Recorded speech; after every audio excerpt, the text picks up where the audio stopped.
All right, Mizzou fans, welcome. It is 5:40. We are an hour and 20 minutes away from, as we're calling it, the second half of the Mizzou Marathon today. That is the Braggin rights game against Illinois. Obviously, the first leg didn't really go so well. Missouri got beat 49-14 by Georgia. It really kind of wasn't that close. Hey, it was a rough day. We've covered that. We were live for 7 hours about that. We talked about the game. We played Eli Drinkwitz's post game, all that. That's all on the site. Mitchell Forty has a story from the football game on Power Mizzou. So check all that out. But we are now shifting gears. Mizzou and Illinois, the Braggin rights game. The first time this game has been played on campus since 1978. It is a series that has always been in St. Louis and is now in Columbia this time around. And want to point out real quick, David Dowell is saying the guide on Dish isn't showing the game on ESPNU. I'm hoping that is just a mistake. The game is on ESPNU. It was going to be on SEC alternate. The Big 12 had some football cancellations. Things got changed around. The game is on ESPNU. So you can watch it there. Mitchell Forty is going to be at the arena in the next 45 minutes or so. He's going to cover the game for us. We're going to check in with him, 6:30-ish toward the end of this show. So we'll do that with him. But yes, the game is on ESPNU, and you will be able to see it there. So this is a new look. We've been doing this for football all year, right? Pre-game, post-game, we've done game watch-alongs. This is a little bit of a new thing for us. We're doing basketball. First of all, I want to point out the new graphics we have. Paul Burkhart did this for us. Want to say thanks. We have this. We have a number of graphics, number of kind of upgrades for basketball season that we're going to debut throughout the season. And we'll kind of be able to show you guys some new things we're doing. But this is same format, just we've learned a little bit more. So hoping to have a sponsor for this one like we do for some of the football stuff, but we'll get there. So appreciate those of you who are joining us for all the football stuff, now joining us for some of the basketball stuff. Hope to see some new names. And the way this works is this. This is the pregame show. We're going to spend a little over an hour with you guys. We've got interviews that we've done throughout the week. We're going to check in with Mitchell toward the end of the show and kind of get the last-minute update before tip-off. We're going to put your guys' comments, questions, all that on the broadcast. I'll answer the questions. I'll put the comments on the show, shout you guys out. Appreciate everybody for being here. But it's the same format. We've been doing this for a while, so hopefully we have some idea what we're doing. Basically, the way it's going to be, hey, you can see me over to my, right.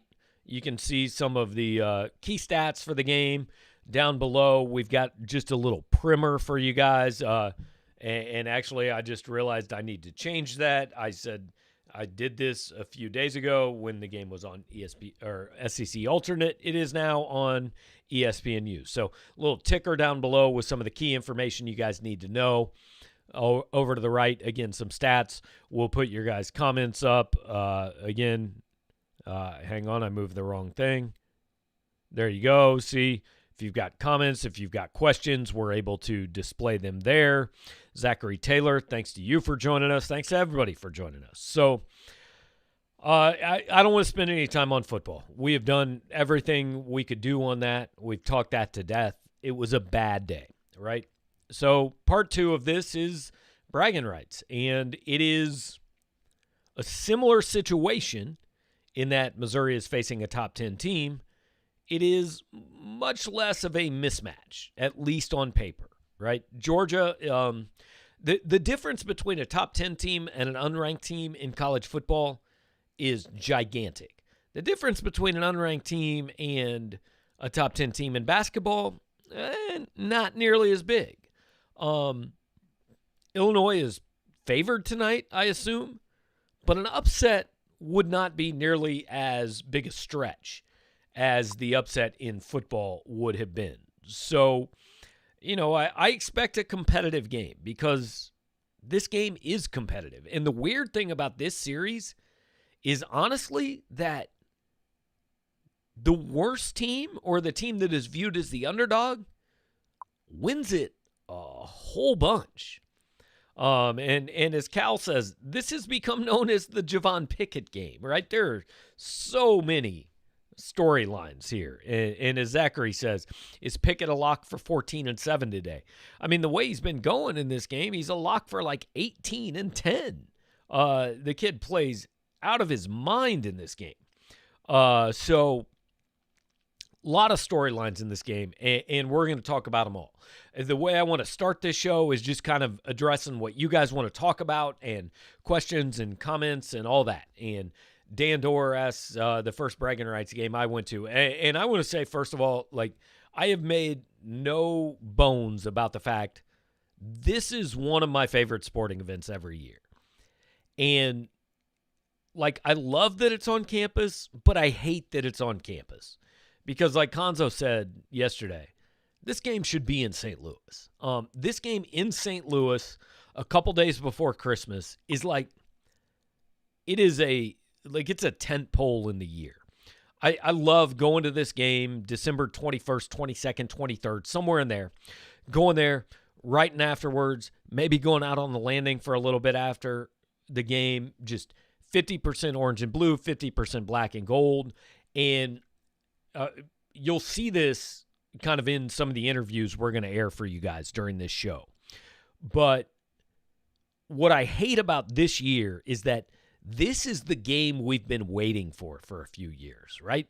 Illinois' got a top 10 team. Missouri's on the verge of the rankings. They're unbeaten. They've already won a Power 5 game, won a road game, playing really well. This is the matchup we've wanted in this game for like 10 years now. And we're finally getting it. And it's not in St. Louis, and nobody can go. So I hate that part of it. The first Braggin Rights game I went to, I was in college. I actually worked it a couple of years. One year I worked it, and like I got a pass to work, except there was nothing for me to do. So I sat down on press row and drank Jack and Coke the whole game. That was a good one. I went the year after I graduated. I moved to South Dakota in December of 98, so it would have been December of 99. Illinois won the game, but Jason Sutherland went absolutely off. Had 30-something, I think. Went to that one. And then I moved back here in August of 03. I covered every one for, I want to say probably 12 years. Then we hit a spot where we had some weather. I didn't go, but I've been to this. I'd say in the last 20 years, the last 22 years, I'd say I've been to 18 of them probably, something like that. It's absolutely one of my favorite events of the year. It's phenomenal. And like Dan says, this is the unofficial start of the holidays in St. Louis. And it is that way in Columbia. I don't know if it's that way in Champaign, but for those of us who follow sports, this is the unofficial, hey, Christmas is here, right? It's a little different this year. It's December 12th. We're going to be in Columbia. There's going to be 100 people at the game. So everything is completely different. And Cal wants to know, are you more sad this game isn't in St. Louis or that Mizzou KU aren't playing this year? I'd say more sad that this isn't in St. Louis because Mizzou KU, I wanted that game if it was going to be what it was. But fans and all that, I mean, so I guess it's kind of the same question because they're both caused by the same thing, right? But this game in St. Louis, man, it's my favorite sporting event of the year. It really is every year. It's just the atmosphere and the NCAA tournament feel. And again, the fact that, you're 3 days from Christmas and everybody, except those of us who do what I do, are going to have a few days off and all that. I like this is unique. Mizzou, Kansas is great, but there's a lot of things like Missouri and Kansas. There's not much like Missouri and Illinois. I really feel like it's one of the best sporting events there is. Luke says, and Luke, thanks for joining us, man. Haven't noticed you on our broadcast before, so thanks for joining us here. You may have been here, just haven't seen you before. So Mizzou needs someone other than Mark Smith to make threes if they want to be a legitimate threat this season. 100%. Mark Smith is shooting 52% from three. Missouri's a team is shooting 32%. So that tells you what everybody else is doing, right? Everybody else is not doing much. Mark Smith, there has to be another threat, whether it's Pinson, Drew Smith, whatever. Doesn't have to be the same guy every game. Maybe Torrance Watson could actually do something, come off the bench and make some shots. It doesn't matter who it is, but there does have to be another threat besides Mark Smith from deep. Tercel wants to know how I don't get hoarse. Is the secret your brew? Look, this is water. Third one of these I've had today. Had some coffee. Had some Boulevard in the post-game show for football. We'll have some Boulevard in the post-game show for basketball. I've had 3 throat lozenges. I also was a broadcast major. Hey, I was trained to do this. I did some play-by-play.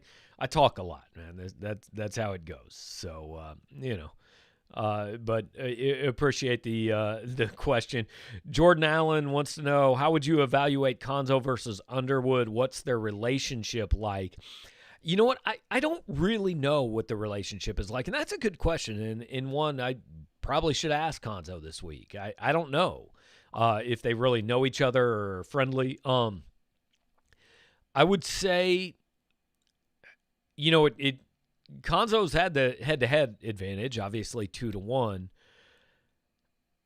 You probably have to feel better about where Underwood's program is right now. And Underwood, I'll be honest, is a guy that when they hired Konzo, I thought Missouri should have taken a look at Underwood. I think that was the same year. I think they got hired the same year. I'm not sure. But I actually said when Missouri hired Kim Anderson, I advocated for Missouri to hire Brad Underwood. He was at Stephen F. Austin, I believe, at that time. I could be wrong on that.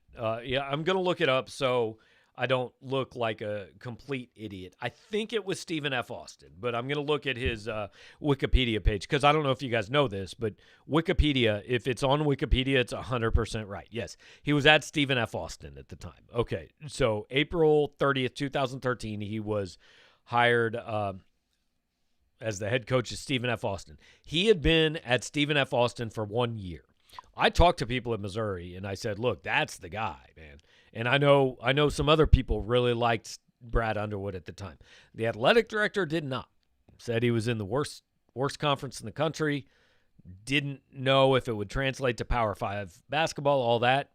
They didn't hire him. He ended up going to Oklahoma State in 2016 and, did nothing special there. He was there for 1 year, was hired on March 18th, 2017. So it was within about a week of when Konzo was hired. I don't remember which one was hired first, but Konzo also was hired in March of 2017.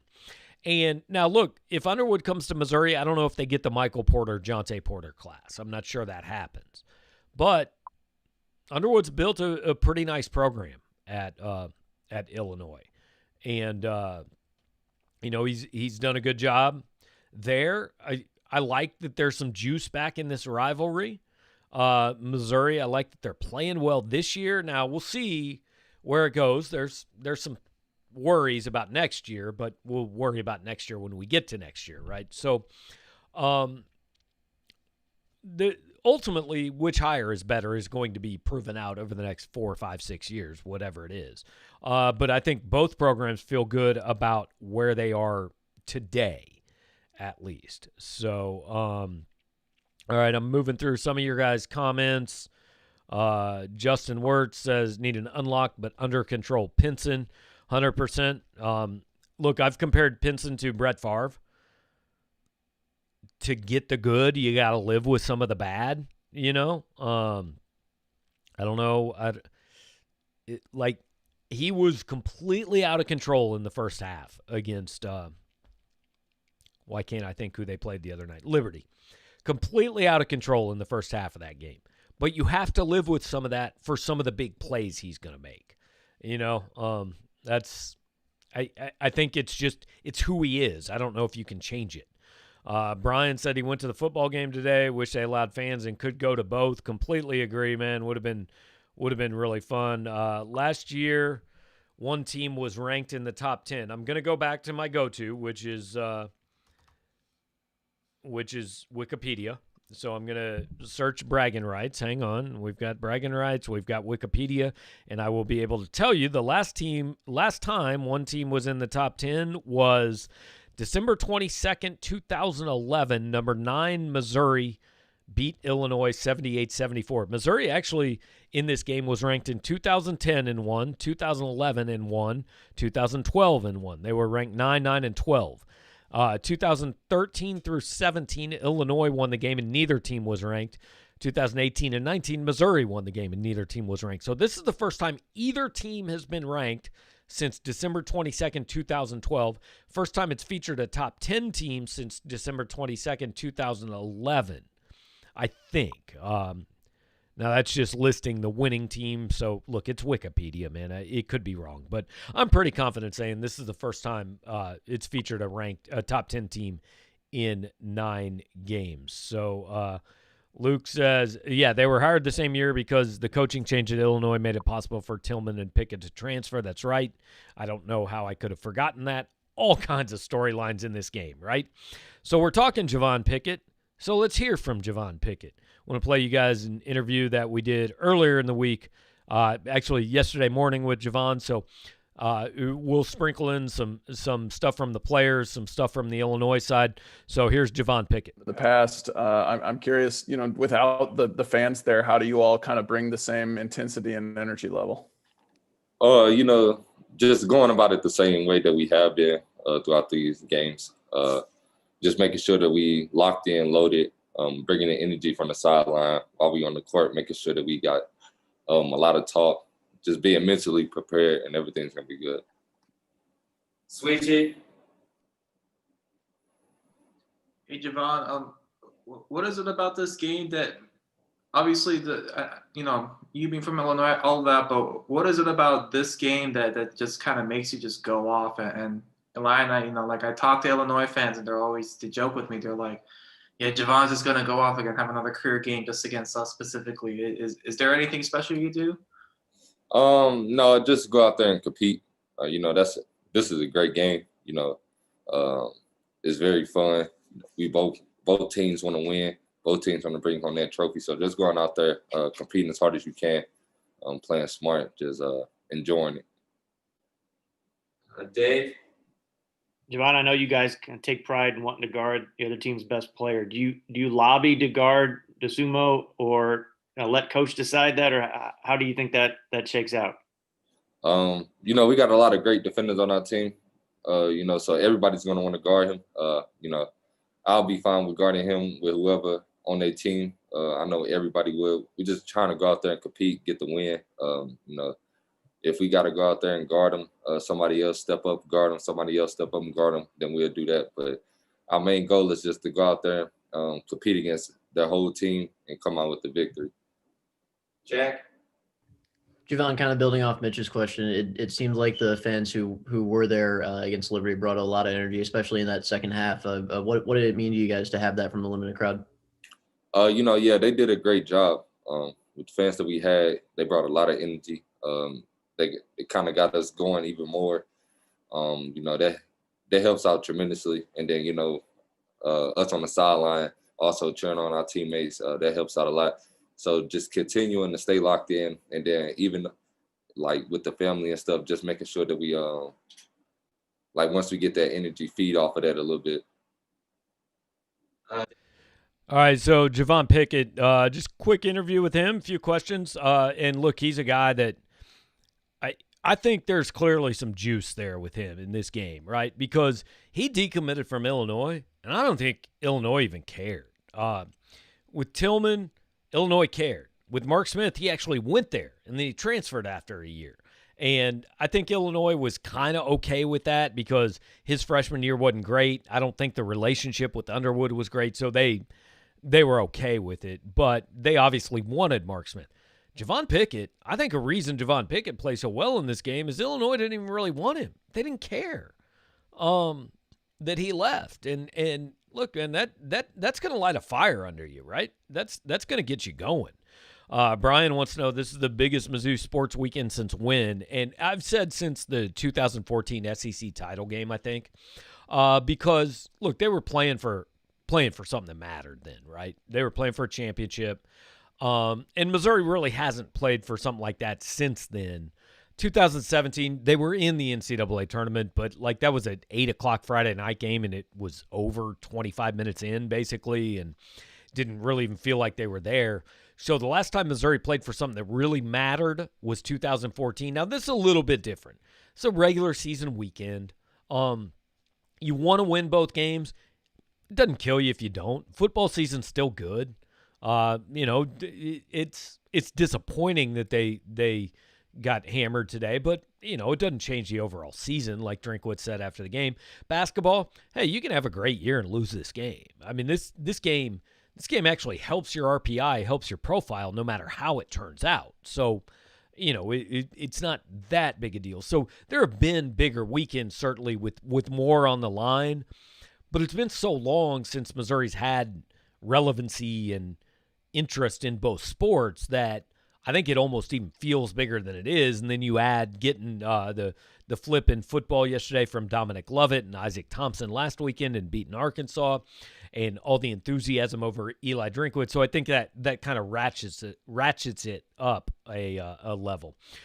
Zachary wants to know, do you think Parker Brown can provide the needed minutes to slow down Georgie? I'm worried about Tillman foul trouble. I mean, Tillman foul trouble is a thing, right? But he's the better big man in this game. I've seen him play. I've seen Georgie play. I'll take Tillman. Parker Brown has his strengths. Defense right now isn't one of them. I don't think you can ask him to come in and be a defensive stopper if Tillman's in foul trouble. I think that probably has to be more Mitchell Smith. Konzo actually talked about Mitchell being in the running for SEC Defensive Player of the Year, and I don't know if that's a coach talking or a legitimate thing, but I think Mitchell's a better defensive player than Parker is right now. So I think maybe that's more the route you would go if Tillman is in foul trouble, is toward Mitchell Smith. And speaking of Mitchell Smith, hey, we talked to him this week too, so I'll let you guys hear that.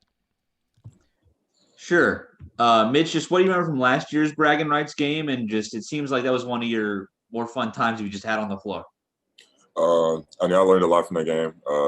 Just the hustle, the toughness to bring to that game. I feel like that changed the atmosphere. With it being neutral this year, but it's at our place, but not really having any fans. We just got to bring the energy ourselves instead of having the crowd be able to do it for us this year. Mitch? Hey, Mitchell, I know, Illinois' strength is one of their strengths is the offensive glass, and you all were able to neutralize that fairly effectively last season. Does that, game plan kind of carry over at all this year? Oh, yeah, I think it's kind of the same. Like Coach said, for us to have a chance, we always got to win the glass margin. So, we got to be 50 plus on the O boards, and then we just got to win on the overall board. So, yeah, the rebounding definitely takes place. Jack? Mitch, after the game against Liberty, Coach Martin compared you to a credit card because you can't leave your house without it. How would you describe your role on this team? I'm the dirty guy for the team. I'm the guy on the team. You probably don't want to play against that person, but you would like to have him on your team. I'm gonna die for the ball. I'm gonna do hard plays, make tough plays like that. So I feel like I just bring the energy to the team. Sometimes if I see the guys maybe not as enthused as they might be, I can turn everybody up. That's kind of what I bring to the team, and I just play hard and guys feed off that. Gabe? Mitchell, how much value is there in you guys having faced a little adversity and gotten tested before this game? I think it's huge because, playing a top team like Oregon, who they've been there, they're a top program. They've been to the March Madness. That just shows us that we can play with anybody. And then we just start rolling, and guys get confidence, more and more confidence, and the sky's the limit for us, really. Dave? And Mitch, the other night, Jeremiah said that Illinois is just another game. one, do you believe him? And two, have you seen this game really bring out something in all those guys, your teammates, that have some connection to either state of Illinois or that program? Yeah, I think Tilly kind of just meant that, just to keep a fair head, but definitely it means way more than that. It's bragging rights. Like, guys really like this really splits people down the middle. You got to pick a side. So guys on our team, I know JT, Javon, Mark, this is a very important game for them, just like it has been the last couple of years. So, I mean, everybody wants to go out and we want to brag. So we're going to play hard. Guys are going to channel into energy they don't even know they have, and it's going to be a great game. Eric, do you have another question? Is this one of those games where you subconsciously just have to push harder? It's almost an out-of-body experience. You feel tired, you have to keep going. Is this one of those games you just find that next level inherently? Yeah, I think so. Because especially, I mean, if you're tired during the game, I mean, that's cool. You can be tired after the game. This is one of those games like you have to win. You have to come out on top. So I mean, you can have the next day to recover, drink water, rest. But during that game, like you have to give everything you have, even if you feel like you're exhausted. Gabe? Mitchell, I know this is beyond your guys' control and it won't impact the game, but have you thought about it all, what tomorrow would be like on campus if fans could go to both games? Columbia would be busting, really. Both teams are doing great. The football team is doing great. So they get a dub first, and then coming to us after that, the gym would be packed. It would be no standing at all. Just the intensity it would be at Columbia, the whole city would be lit. So, I mean, I wish Kobe wasn't going on and we could have the game here. It would be awesome. I think we all wish that.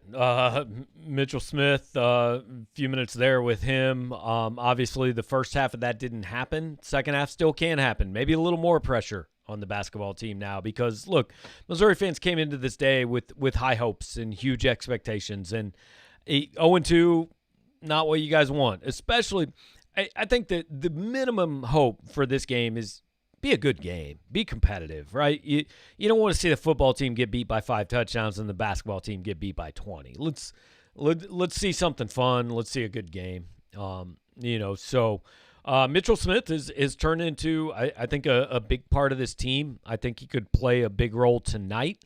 You guys know all about Missouri, right? Mark Smith, Drew Smith, Xavier Pinson, Jeremiah Tillman. Those are the top 4 guys, usually most games. Then get whether it's Pickett or Mitchell Smith or Kobe Brown, whoever kind of pitch in as the other guy. But Illinois, you guys probably don't know as much about. So we want to spend a little bit of time talking about them, right?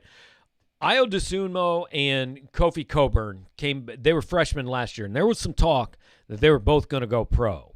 I think it was kind of, I'm not sure what, Ayo was the better player last year, but Kofi might be the better pro prospect because he's a bigger guy. And I think there was a lot of thought that those guys were going to go pro, and they didn't. And as soon as those guys both said they were coming back, like Illinois was identified as one of those teams, hey, you better keep an eye on this team. And, they've played that way so far. They're 4-1. Their one loss is to Baylor, lost 13-point game to number 2 Baylor. They then went to Duke and beat number 11 Duke by 15. Now, Duke isn't Duke. This is not Mike Krzyzewski's best team of late, but still, you go win in Cameron Indoor, that's a thing. They're 4-1. They look every bit a top 10 team so far. And Mike Benning says that the money's coming in on Illinois. It's gone from 2 to 3.5. I think Ken Palm projects this as a 1-point Illinois win. It's kind of gone back and forth between Illinois and Missouri. 1-point game. Like, it's basically a toss-up game. So I think everybody's expecting a competitive game and hoping for a competitive game. But so Illinois is, again, one of the – I think they're a legit top 10 team. I think they're a team that hopes to maybe make a Final Four, make that type of run in March. But, look, there are a lot of people that know a lot more about Illinois than I do. Brad Sturdy covers Illinois for orangeandbluenews.com. That's the rival site that covers the Illini. And so I caught up with Brad earlier this week to preview this matchup. All right, Brad Sturdy covers the Illini for orangeandbluenews.com. That's the Illinois site. On the rival site, Brad, on the Rivals Network, Brad, the 2020th thing lately is that the 1 year Missouri and Illinois are both good. We get this game on campus with family members in attendance rather than in St. Louis at what would probably finally be the atmosphere we've been missing the last few years. Yeah, boy, it would have been great. I mean, you'd have I think it would have sold out. You'd have had a 50-50. Yeah, I mean, I think both fan bases are pretty excited about their teams. So it would have been great to be in St. Louis, but instead I'm going to drive 3.5 hours to Columbia and sit in a pretty quiet arena. So it'll be different, but it'll be fun. So I guess it is 2020 though, so we still don't even know necessarily. It could change TV stations as we're going here in the next couple of days. So it's a crazy time. Right. It's only Thursday, so we can't even promise the game is being played because that's how college basketball happens this year. But it's true. Both these teams off to good starts. Missouri's probably more surprising than Illinois. I think once Io and Kofi Coburn both said they were coming back, this was kind of the team Brad Underwood's been, I guess, building towards since he got to Champaign, isn't it? Yeah, no question. I think this is what he was hoping for, to have these guys. They're older. They're relying on some freshmen, but the old guys, they got a couple seniors who played great roles in Trent Frazier and Devontae Williams, and they've got star power from Io DeSumo and Kofi Coburn. And Io, I think, is up for Player of the Year in the country. I mean, he's been fantastic. Rebounding, getting people involved with assists, defending. You'll notice he's guarding the best players, other team's best player a lot, and then obviously scoring over 20 points a game. So he's been fantastic, and I think Underwood's excited about this squad and thinks they have a chance to make a run in the postseason, depending on what that's going to look like. So yeah. You mentioned Trent Frazier. When he takes advantage of the extra year of eligibility and comes back next year, will that be his 8th or 9th year playing for him? Because that dude he's one of those guys that it seems like he's been in this game for a decade. Yeah, it's crazy, isn't it, how long some of these guys, especially with this new rules, and with guys who are going to be in college could be in college for, I think, 6 years. Like the Bohannon kid at Iowa was another kid. I mean, he played 10 games last year, and now he's in his 5th year, and he could get a 6th year. So you just there are all these kids that they seem like they've been there forever. This is a great game, and I know Trent really appreciates it. He's been on both sides, winning and losing, and I think he really enjoys the game and the rivalry. A lot of the names you mentioned, Missouri fans are going to know. They might recognize Adam Miller's name because Missouri did offer him and was hoping to be a little more involved in that recruitment than I think they were. But freshman guard averaging 13 a game. How good has he been so far? He's been great. The funny thing about him, he's actually had a couple games where he didn't shoot the ball well, but yet he did all the other things. He still defended. He's handled the ball, didn't turn it over. He's been really good. I mean, he's such a, the other day against Duke, as they're trying to take away the other guys, he hit 3 early threes and 3 for 3 from 3 and really opened the game up because they realized we can't leave him, so yeah, he's been really good. I mean, freshmen are going to have their ups and downs, as we know. We've seen that in this game many years. Some guys have their best game of their career and some guys have their worst. So, but Adam is a kid who really, he likes the big moments. He likes playing those games, and he's been really added that extra a piece of outside shooting that Illinois lacked last year. And then of course you throw in the fact he's also a very, very good defender too for a freshman. Yeah. It's Illinois basically goes with the 7-man rotation. All 7 of them are averaging 7.5 points or more. Is it style-wise, is this similar to the way Underwood's last couple teams that we've seen him play? Just kind of the pressure. They're different. I mean, they still play defense. Yeah, they don't play as much pressure as they have in the past. They play more pack line type. They will get up in pressure at times, but it's less of that overplay that you'll see. You'll see them overplay in certain situations. They've kind of varied the way they defend ball screens this year too. They've gone more of the last game against Duke. They switched a lot of ball screens. And of course it depends on personnel the other team has, but they switched a lot of ball screens, and then they're against Baylor, they kind of struggle with the ball screens in Ohio, and they didn't switch them and they did it differently. And so now they've kind of adjusted, and they're just, they're still growing and learning too, but it's definitely a different system than you saw a couple years ago when everything was overplay, trying to get a steal and a turnover. What is the feeling from the Illinois side? I know at one time, Mark Smith and Jeremiah Tillman, and maybe to a lesser degree, Javon Pickett, were public enemies 1, 2, and 3. Is that still there, or do you think that has maybe worn off a little bit? I think for some people it's still there, but I think it's worn off a little bit as Illinois had six. I think when you're struggling, you look for those enemies. You know what I mean? I think when Illinois is good, and so now they're just like, yeah, whatever. Obviously, those guys are. Jeremiah Tillman is a really good player, and Mark Smith's a good player, and Pickett's had a great game against Illinois. He's really done well. So those are kids that, I think that they're in a good situation for themselves. So you got to look at those kids, and they're in a good place for them. They're getting to play, they're getting to be on a good team, and they're getting a lot of minutes. And so I think it's good for them. I think Illinois fans are going to fan, that's what they do. And so, but I think the Illinois players, it's more, they want to win the game it's less personal for them. I think it's more about winning the game at this point. I was talking to somebody at the Mizzou basketball game last night, and I'd just be interested in your take on this as somebody who knows way more about Illinois than I do. I said, I'm not sure how much he would be playing on this team, but Mark Smith has finally become the player that I think everybody thought he was maybe coming out of Edwardsville. And this Illinois team, with that piece added, I think they might be one of the best teams in the country anyway, but I think they might be number one in the country, but I'm not sure, how many minutes Mark Smith is getting in that rotation. Just kind of, it's probably not something you guys have wasted any time thinking about, but what's your take on it?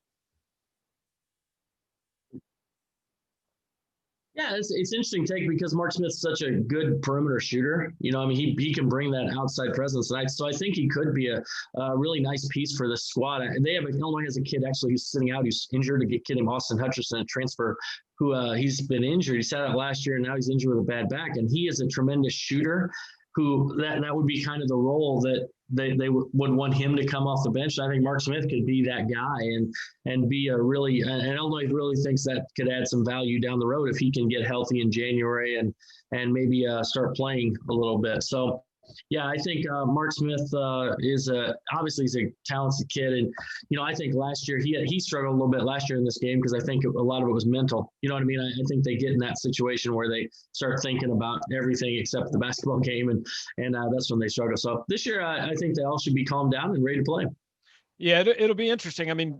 So many times in the past few years we've gone into this and neither team's been great, honestly, lately. So I think each team has kind of approached it as, hey, this is a chance to get like a signature win on the schedule almost. And I guess it kind of is that for Missouri, but they've already got a win over a ranked team. Illinois just went to Duke and won in Cameron Indoor. So it almost is a little more of a game where, yeah, there's a lot at stake, but really for both these teams, it's less must win maybe than it has been the last few years. Yeah, I don't think either team right now is looking for that maybe a signature non-conference win to get them on the NCAA tournament radar or anything like that. In the past, it's been like, if we lose this game, we might be on the outside looking in come Selection Sunday. And now I think it's a different mindset. It's like both teams are trying to compete in Illinois is trying to win the Big Ten. I think Missouri feels like they can compete in the SEC. So both those teams feel like they have an opportunity to make a run in the conference. So this is while it's a really important game in the sense that it's a fun game, it's a good game against really quality competition. And two, in my opinion, I think Brad Underwood's a great coach. I think Cuonzo Martin is one of the best defensive coaches that you're going to find. His teams always guard. And so I think you've got a really good matchup, contrasting styles a little bit. And so I think that's why it's fun. And maybe hopefully both teams can continue having success after this in their conference season, which I expect them to. Yeah, nobody watching from either side actually hopes for that. You and I hope for that, but nobody actually watching this wants that. But it's probably true. This game obviously taken on a little bit different field this year, but I've said it's one that it actually helps both teams simply by playing. Even if you lose this game, your resume looks better after this game, I think, than it did before. Illinois 4-1, other than facing a team that has as much talent as anybody in the country and number 2 Baylor. Is there anywhere that Illinois has some vulnerabilities or some question marks right now? It's interesting. Coming into the season, everybody said it was their perimeter shooting, outside shooting, but they have shot the ball extremely well from the perimeter. They're shooting over 40% from three as a team. Coming in, they shot 29% a year ago. So that's been a huge, I think a lot of people thought that would be it. For me, their biggest issue, and they kind of remedied that against Duke. They made some adjustments. It was defending a little bit of defending ball screens and guys a lot of teams have put Kofi Coburn in that defending a ball screen, put him in, try and get him in space, and he did a really nice job in against Duke of defending in that situation. They've also got, the question was, Georgie Bashansvili did not have a great year last year, but he's been really fantastic this year. He's probably been, some would argue that when he's been on the court, the team has played better than when Kofi's in the game. So this has been they've had some good things pop up. The one thing you wonder, a team that shot 29% from three can continue to shoot like 44% from three going forward. But right now, I think defensively is probably the little question mark about Illinois. Can they defend in space and with the size that they have? And the other problem is, can they match up with the Ohio had a 6'8" kid who could step out and shoot three, and then also was a good post player. Devontae Williams gives up a little size as when he's playing the power forward. He's only 6'3", 6'4". So that's kind of an issue. Sometimes can be an issue against certain teams. But those are probably the biggest things that you worry about. Well, credit to you for saying Georgie's last name, because I've covered games that he's played in for 3 years, and I've never even so much as typed his last name. So, very, very impressive effort on your part.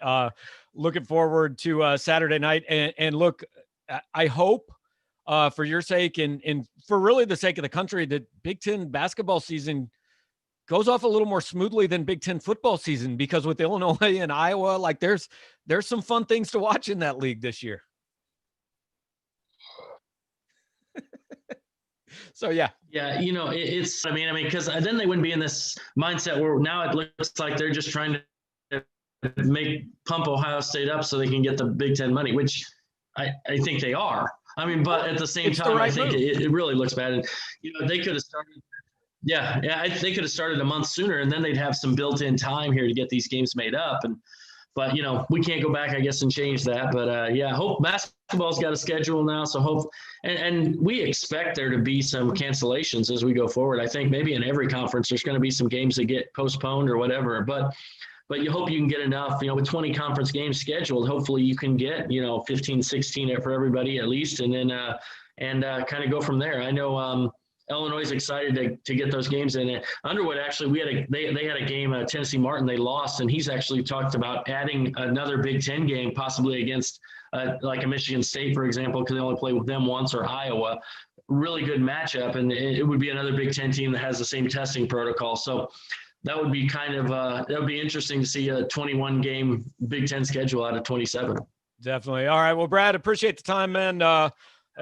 Thanks. Have a good trip to Columbia and enjoy the night with 27 of your closest family and friends at Mizzou Arena, the Raucous Arena. So it'll be great. So I appreciate it. Hope you see you there, Gabe. All right, have a good one, Brad. All right, that is Brad Sturdy. He covers Illinois basketball for orangeandbluenews.com, the rival site that covers Illinois. Brad does a great job. He's been covering the Illini basketball team for a long time, and hey, wanted to bring him on because, look, he knows a lot more about Illinois than I do. I've seen Io play once. I've seen Georgie play a couple times. I've seen Trent Frazier play, it feels like 15 times. Adam Miller is a kid that Missouri recruited out of high school, but I haven't seen him play, but he's averaging 13 and 2 this year. So heck of a job as a freshman guard there. And we're going to check in with Mitch Forty from Mizzou Arena in just a few minutes, but take your questions, comments, all that to fill the time between now and then. Got about 6-7 minutes. And Zachary wants to know, what is the drink of choice post-game ahead of a night of writing? So the way I have actually figured this day out is that I'm actually going to write about football during the basketball game. I'm going to watch the basketball game, but I'm also going to write. I'm a man of many talents. I think I can pull that off. So I hope to have my writing done by the time we jump on for the post-game show, which I'm guessing Konzo's press conference, I'm thinking 9:10, something like that. That'll be over by 9:20, 9:25. We'll be on the post-game show by 9:30. So I'm hoping maybe to spend an hour and a half with you guys post-game, hour and a half, something like that. Take calls, do all that, and be done with the whole thing by 11. But we'll see. I may have to finish up writing. The drink is going to be determined. This has been full of water. It is now empty. It will be filled up again while I'm writing during the basketball game. But we'll see where it all goes. Michael Kaiser, how many fans are expected tonight? 0. No fans. That was part of the agreement of having the game on campus.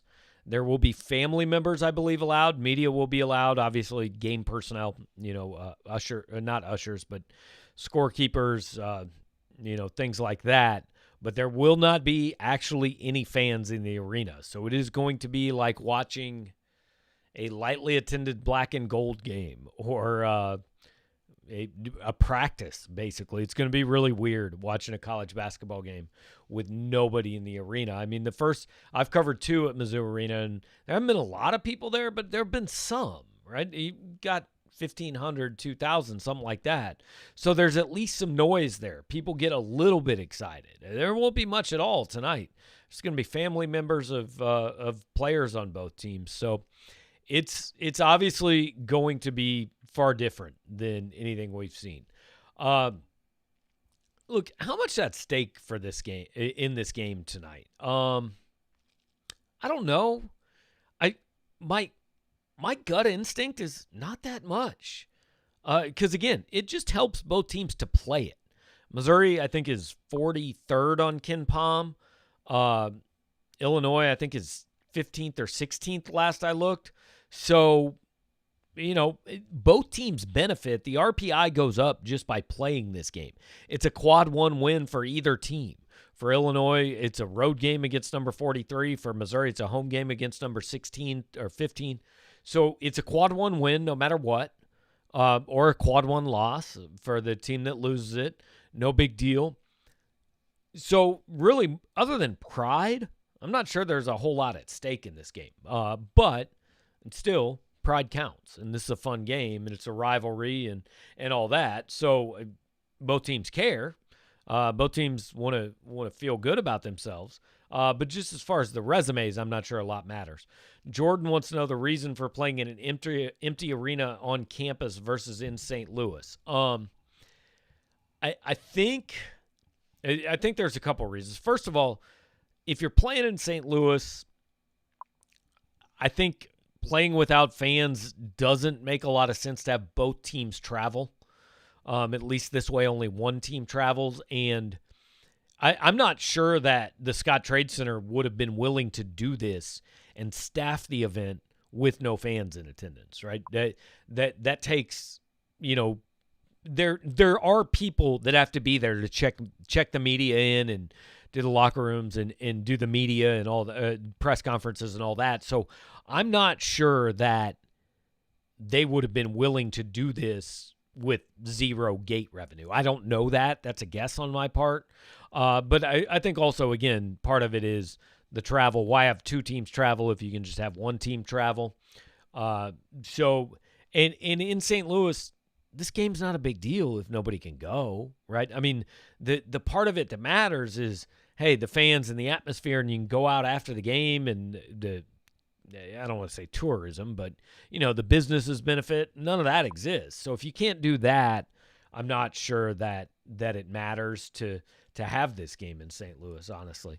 Do you think Illinois could have a letdown beating Duke and then playing in the Braggin rights with no fans? Yeah, they could. Sure, they could. But I think this game matters to both teams, and no fans, I think, affects both teams the same way. So I expect both teams to come out and play well, to be quite honest. And Tyler points out the obvious. Bragging rights are at stake. So there you go. Is this a free year for the basketball team like it is for the football team, meaning the seniors could come back next year? It is. Konzo has said he doesn't really expect that. But yeah, he thinks that most seniors are going to choose to move on. And the reason for that is pretty simple. In basketball, all these guys can find a place to get paid to play. Like, it might not be the NBA, but Drew Smith's going to get paid to play basketball. Jeremiah Tillman's going to get paid to play basketball. Mark Smith going to get paid. In football, like, you can't go play in a German league. You can't go play in a league in Korea like Ricardo Ratliff is doing.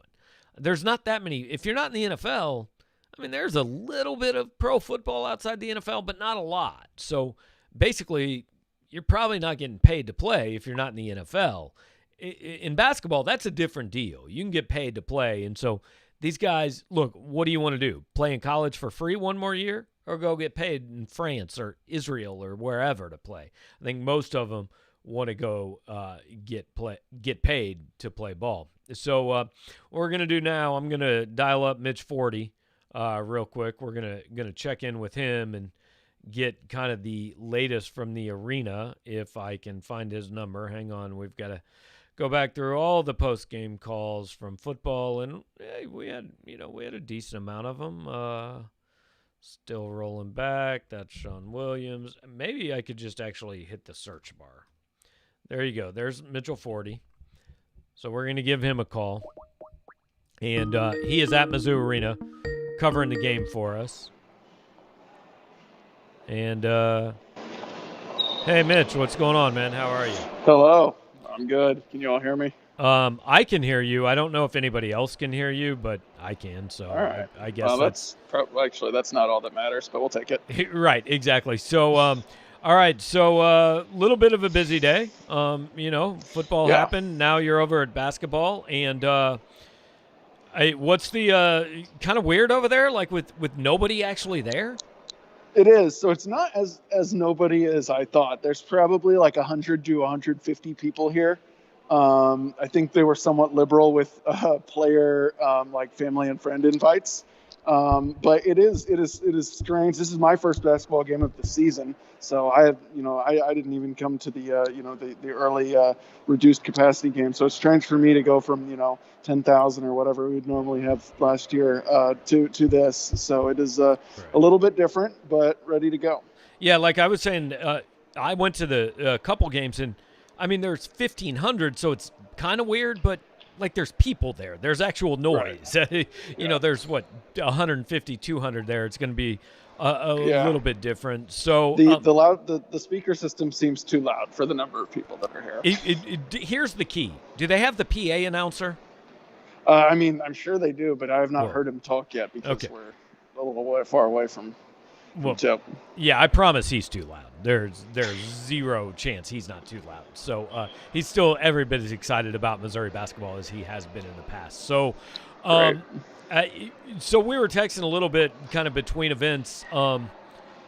After football, like it kind of seems a little maybe bigger of a deal that, hey, you'd like to see a competitive effort and maybe even a win out of the basketball team tonight, so that this day that you've kind of built up to doesn't kind of seem like, oh, well, 0-2, that kind of seems like it sucked. Yeah, I think especially if it was 0-2 with both games being, non-competitive for pretty much the whole second half, I think that would be a little harder to swallow. I mean, I think most people coming in, you're playing two top 10 teams, like there's a decent chance you might not win. But I think the hope was that both games, or at least one of the games, this game particularly, would be competitive, especially because it's been competitive for the last few years. So yeah, I think it would be a bit of a disappointment if this is a blowout. So I looked at this game earlier this week, and I think there's actually a chance that the three best players in this game are on Illinois, in Io, Kofi Coburn, and Adam Miller. But then like maybe 4 through 8 are all on Missouri. Illinois has stars. Missouri, I think, has kind of a balanced team. I'm not sure which one wins out, but that's kind of the way I look at this matchup. Yeah, Illinois is really talented. I mean, there's a reason that Conso Martin said this week, there's a reason they're top 10 team, because they have more than just one guy who can beat you. That said, I don't know, I still give Missouri a decent chance in this game. I mean, one, it's just, it's always kind of been a close game the past few years. Two, Missouri's kind of shown me this year that they're not gonna, I don't think, get overwhelmed by the star power, or if Illinois goes on like a 10-0 run or something like that, I don't think Missouri's just gonna fold. And yeah, I think Missouri has enough balance and confidence that someone is going to step up and make the play, that it's not going to panic or take itself out of the game that way. So who is Missouri's MVP in this game, and why is it Javon Pickett with 25 points and 12 rebounds? Well, yeah, obviously it has to be Javon Pickett, because that's what he does against Illinois. Right. It doesn't really make any sense, but it just happens. I think it does make sense, though, because like I was saying earlier, I think Mark Smith look, they took him, and he played there. Jeremiah Tillman, they clearly wanted to keep. Javon Pickett, I don't think they cared when he left, and I think he knows that, and that has to play a factor. I'm sure it does. Yeah. No, I also think though, he's not going to come in, expecting to score 25. Like, he's the guy who's happy to just, come in, give them energy off the bench, dive for all the loose balls, make all the dirty plays. And if he's doing that, he's at his best. And that probably means that other guys are scoring, which allows him to kind of take on that role. So that would be ideal for Missouri. Yeah. So Tyler Wynn's asking us, what's the prediction for Tillman tonight? And look, it's like a broken record, but we say going into every game, he's clearly the most important player on this team. He's the guy that can make this team great or kind of like, oh no, what happened? Yeah, and especially with Illinois having the strength that they have it down low with Kofi Coburn and Georgie. I'm not going to try to say his last name. Our Illinois guy pronounced his last name, and I was so impressed. I'm like, I don't even type it. It's just Georgie. Georgie.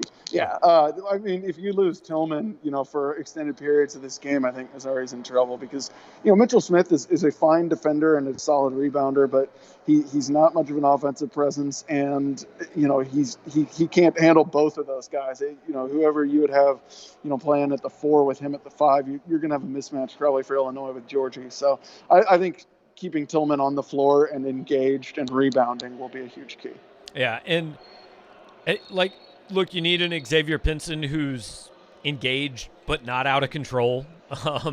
You need a Mark Smith that's hitting shots, and I think the key for Missouri, somebody else has to make a shot. I mean, Mark Smith is shooting 52%, and Missouri's shooting 32% from 3. So that tells you what the other guys are doing. Mark Smith, if he gets hot, is a great shooter, but somebody else has to do it at some point. Yeah, I think my biggest key for Missouri is that they have to find ways to capitalize on easy scoring opportunities, and that's taking advantage of turnovers, which they've done an okay job of, but more so it's just hitting open shots. This Illinois team is not going to like last year's, where I don't think, at least, you're going to beat them. I think it was 60-56 or something like that.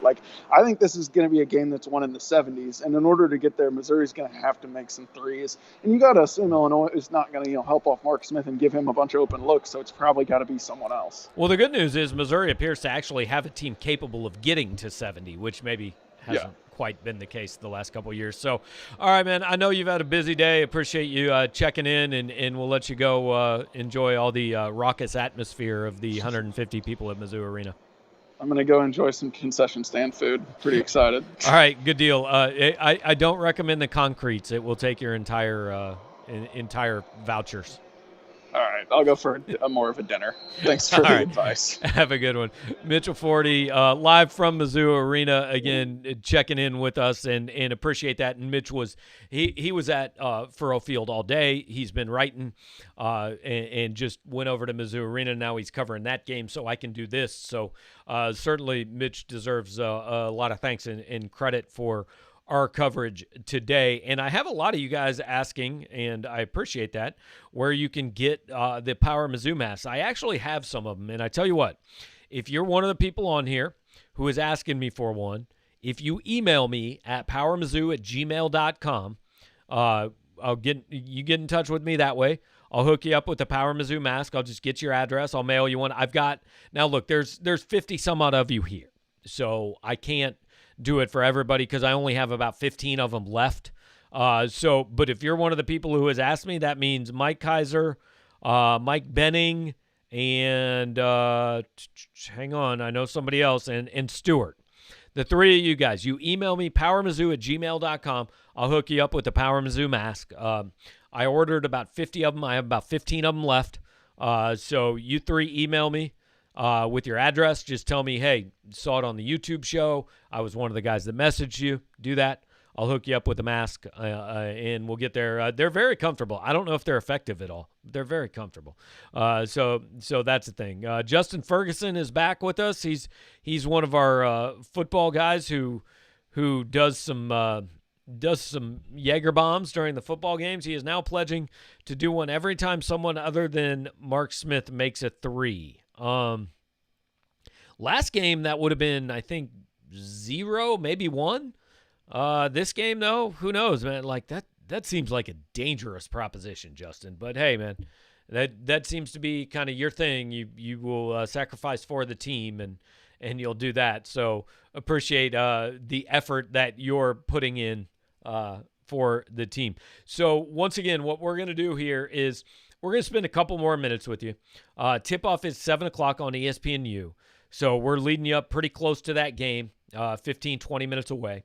And we're going to log off here. We're going to end this broadcast. I'm actually going to go do some writing for football and watch the game. Mitchell Forty will keep you guys up to date on Power Mizzou. He's got updates from the arena, all that. Game's going to end around 9. We're going to jump on Konzo's Zoom call. I'm going to record that, and then I'll start the post-game show as soon as we're done with Konzo's Zoom call. What we'll do, we do it with football. I will start the show. We'll play Konzo's press conference. Usually lasts, 10, 12 minutes, something like that.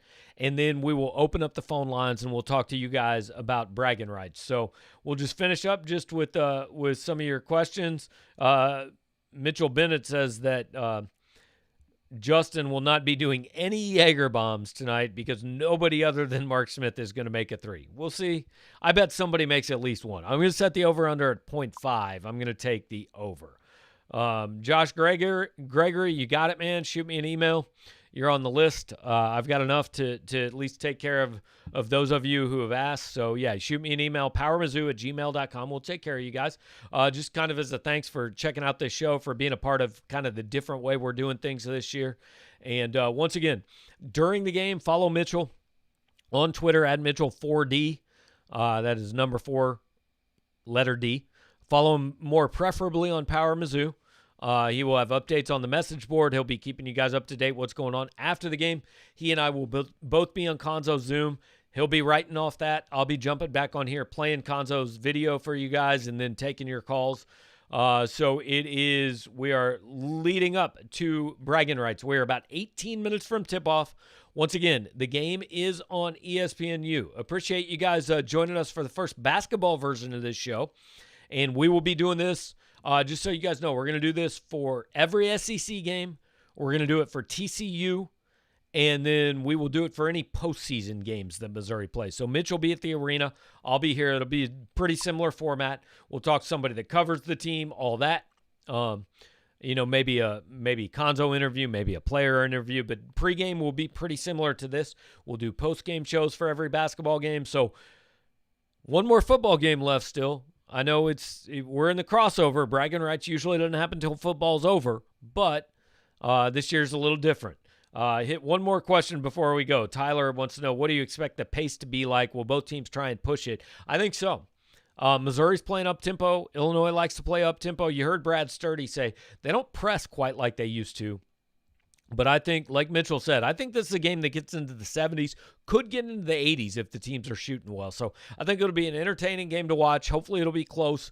We'll be back here to talk to you guys about it. Like I said, a little after 9, after Konzo ends his press conference, we will be back here on this same YouTube broadcast. Well, a little different YouTube broadcast, same YouTube channel, to talk about the game. So thanks, guys, for trying this out, pregame basketball, and we'll talk to you later tonight.